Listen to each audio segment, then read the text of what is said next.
الحكيم تلك الأيام نداولها بين الناس.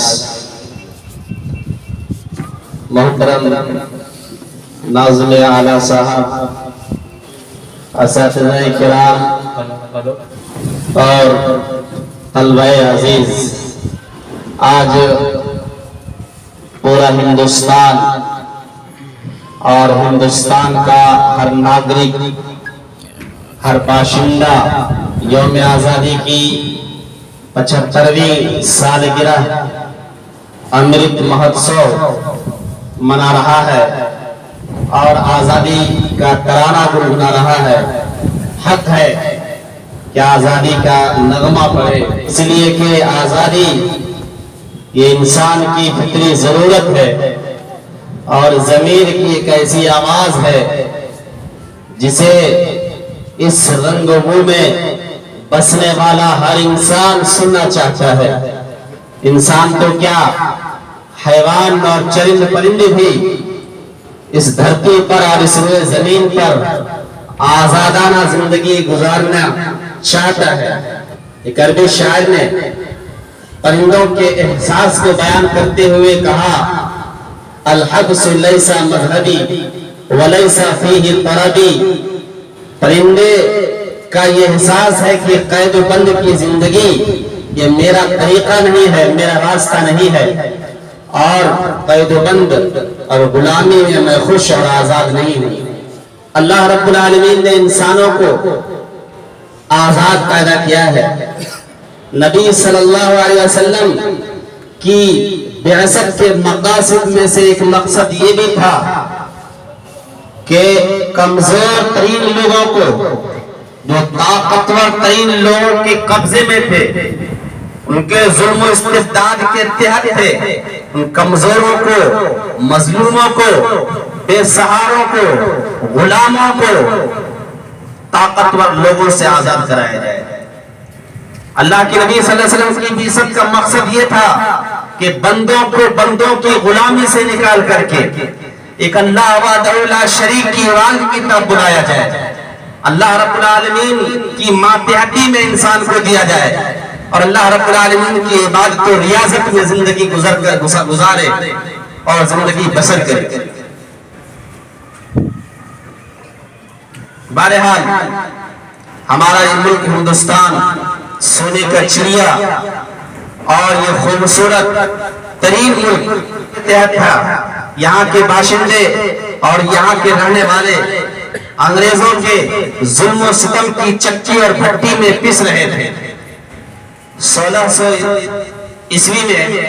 جب لندن میں ایسٹ انڈیا کمپنی کی بنیاد رکھی گئی اور 1600 کے بعد 1612 سے 1947 تک تقریباً 335 برس ایسٹ انڈیا کمپنی کا ہندوستان میں سفر رہا ہے. اس کمپنی کے ذریعے برٹش اور انگریزی لوگ یہاں پر تجارت کے اغراض و مقاصد سے آئے. پہلا انہوں نے اپنا تجارتی کوٹھی آندھرا پردیش میں بنوایا تھا اور شروع میں ان کا کاروبار کپاس، نمک، مسالہ جات، سوتی کپڑے، ریشمی کپڑے اور چائے پر مبنی تھا اور ان ساری چیزوں کی تجارت کرتے تھے اور دوسرے ممالک میں بھیجا کرتے تھے. لیکن دھیرے دھیرے انتظامی امور میں، یہاں کے سیاسی امور میں انہوں نے دراندازی شروع کی، دخل اندازی شروع کی. ایک وقت ایسا آیا کہ یہاں کے بادشاہ، یہاں کے حاکم کے لیے گنجائش نہیں تھی کہ انتظامی امور میں انہیں نظر انداز کیا جائے. بڑی چالاکی اور عیاری اور مکاری کے ساتھ یہاں کے حاکم بن بیٹھے. ہر انسان کی چاہت ہوتی ہے اس کی 4 چیزیں محفوظ ہو: مذہب، عزت و آبرو، قرابتدار رشتہ داروں کی زندگی اور جائیداد. یہ 4 چیزیں ہر انسان کی خواہش ہوتی ہے اور ہر ایک کنسٹیٹیوشن میں یہ ادھیکار رہتا ہے، حق ملتا ہے انسانوں کی ان 4 چیزوں کی حفاظت کی جائے: مذہب کی، عزت و آبرو کی، اس کے رشتہ دار اور خاندان کی عزت زندگی کی اور جائیداد کی. لیکن انگریزوں نے سب سے پہلے یہاں کے باشندوں سے ان 4 چیزوں کو چھین لیا، 4 چیزوں پر ڈاکہ زنی کی، یہاں کے لوگوں پر جینا دوبھر کر دیا، ان کے جائیدادیں غصب کی، معاش اور معاشی ذرائع مسدود کر دیے، ذریعہ معاش یہاں کے باشندوں کے لیے بند کر دیا، اور ہر اہم اور بڑی چیزوں پر ان کا قبضہ ہو گیا، جان و مال کی قربانی دینی پڑی۔ 1740 عیسوی میں شاہ ولی اللہ محدث دہلوی رحمت اللہ علیہ نے سب سے پہلے انگریزوں کے خلاف لوگوں میں روح پھونک دی، اور 1740 سے لے کر 1857 تک تقریباً 117 سال تک مسلمان تنے تنہا انگریزوں سے نبرد آزما رہے، اور جنگ آزادی کے لیے مسلمان انگریزوں سے پنجہ آزمائی تنے تنہا 117 برس تک کرتے رہے، اور دیگر برادران وطن کی شمولیت 1857 کے بعد ہوئی تھی۔ 1740 میں شاہ ولی اللہ محدث دہلوی کی انگریزوں کے خلاف روح پھونکنے کے بعد لوگوں میں انگریزوں کے خلاف نفرت ہو گئی، ان کو یہاں سے بھگانے کی تحریکیں پیدا ہونے لگی، اور 2 مرد مجاہد، مرد آہن، شاہ اسماعیل شہید رحمت اللہ علیہ اور شاہ احمد شہید رحمت اللہ علیہ، یہ دونوں مرد مجاہد جن کی تحریک کو تحریک شہیدین کہا جاتا ہے، شاہ اسماعیل شہید جن کی کتاب یہاں مدرسے میں داخل نصاب ہے تقویت الایمان، اور شاہ احمد شہید رحمت اللہ علیہ، یہ ان دونوں نے جو تحریک چھیڑی تھی انگریزوں کے خلاف، اس تحریک کے ذکر کیے بغیر ہندوستان کی آزادی کی تحریک اور تاریخ نامکمل ہے۔ تحریک شہیدین 1831 عیسوی میں تحریک شہیدین کے بانی شاہ سید احمد شہید اور شاہ اسماعیل شہید بالا کوٹ میں شہید ہو گئے۔ سانحہ بالا کوٹ کے بعد جن کے دلوں میں انگریزوں کے خلاف بغاوت تھی، اس ملک کو آزادی کے خواہش رکھ رہے تھے اور سپنے دیکھ رہے تھے، قریب تھا کہ یہ آزادی کا سپنا ٹوٹ جائے، لیکن پٹنہ صادق پور محلہ کے جانباز سرفروشوں اور جانثاروں نے تحریک شہیدین اور سانحہ بالا کوٹ کے بعد جب علم آزادی سرنگوں ہونے لگا، آزادی کی جو خواہش مدین پڑنے لگی، آزادی کا جذبہ جب سرد پڑنے لگا، تو صادق پور محلہ پٹنہ کے جانباز علم یوم آزادی کو بلند کر دیا اور اٹھایا، اور تقریباً رہتے زندگی تک انہوں نے آزادی کے لیے اور انگریزوں کے ظلم و استبداد سے اس ملک کی آزادی کے لیے کوشش کرتے رہے۔ یہ دونوں قسم کی تحریک علماء صادق پور اور تحریک شہیدین، ان دونوں تحریکوں کے ذکر کیے بغیر ہندوستان کی آزادی کی تحریک نامکمل ہے اور تاریخ نامکمل ہے۔ جب ہندوستان 1947 میں آزاد ہوتا ہے اور اس ملک کے پہلے پرائم منسٹر پنڈت جواہر لال نہرو مولانا عبدالخبیر صادق پوری، جن کے فرزند ارجمن مولانا عبدالسمیع جعفری رحمت اللہ علیہ ہیں، ان کے پاس آتے ہیں اور پنڈت جواہر لال نہرو کہتے ہیں سچ تو یہ ہے کہ اگر پورے ہندوستان کی آزادی کے لیے قربانی ترازو کے ایک پلڑے میں رکھ دیا جائے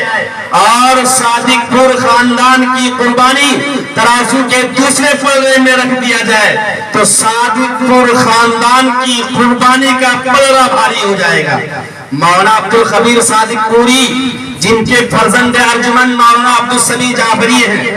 عبدالخبیر صادق پوری سے پنڈت جواہر لال نہرو نے کہا آپ کو میں اس کا صلہ دینا چاہتا ہوں، آپ کی کیا خواہش ہے؟ زرخیز زمین کا ٹکڑا دیا جائے،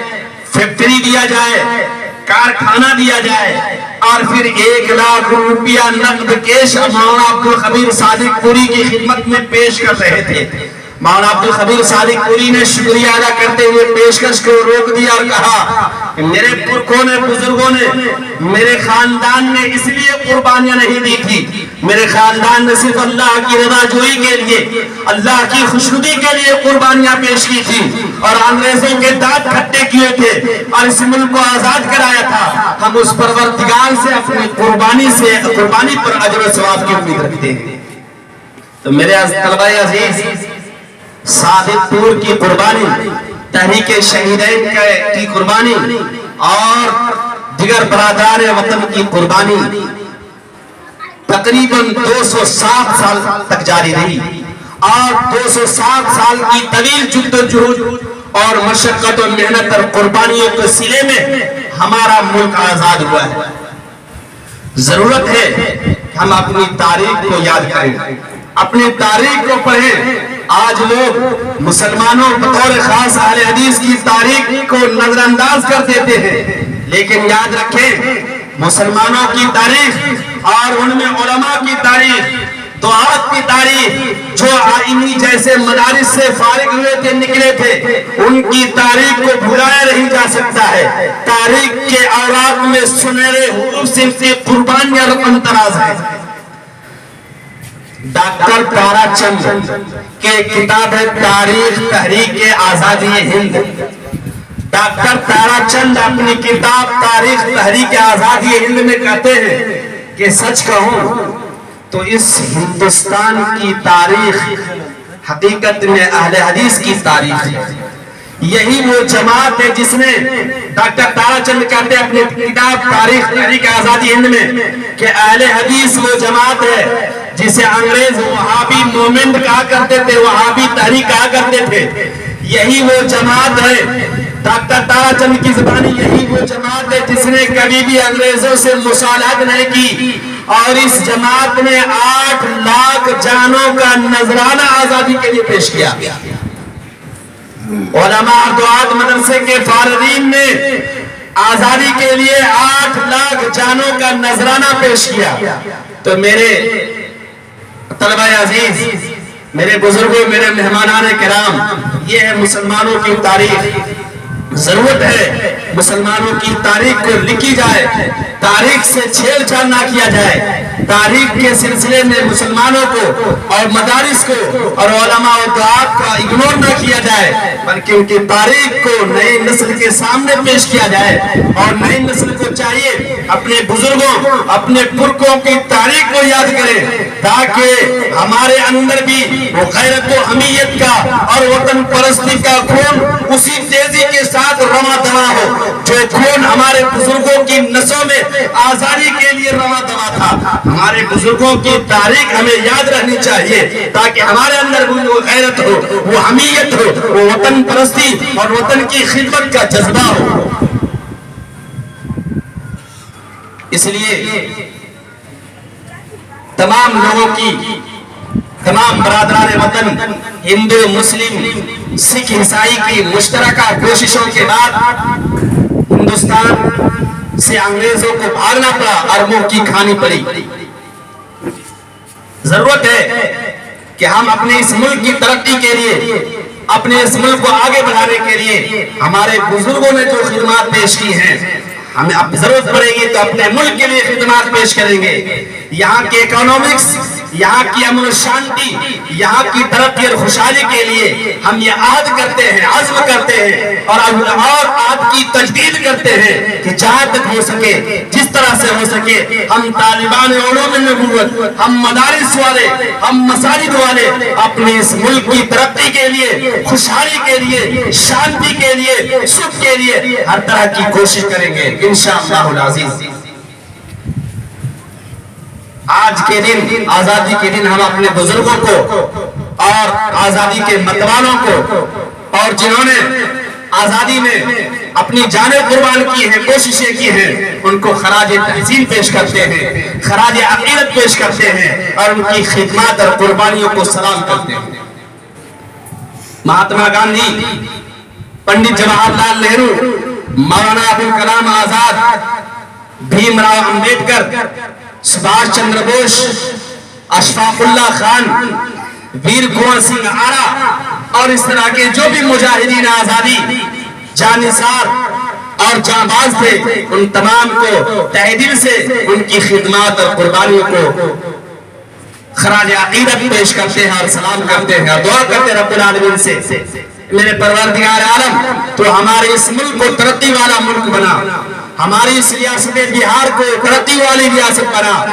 اور ہم سب امن و شانتی والے ہیں، امن و شانتی پھیلانے کی توفیق عطا فرما، یہاں کے ملک اس ملک کی ترقی اور خوشحالی کے لیے ہمارے اندر توفیق کا جذبہ ڈال دے کہ ہم اس توفیق کے نتیجے میں ہم اپنی پوری کوشش اور قد و کاوش سب کر سکیں۔ آمین وآخر دعوانا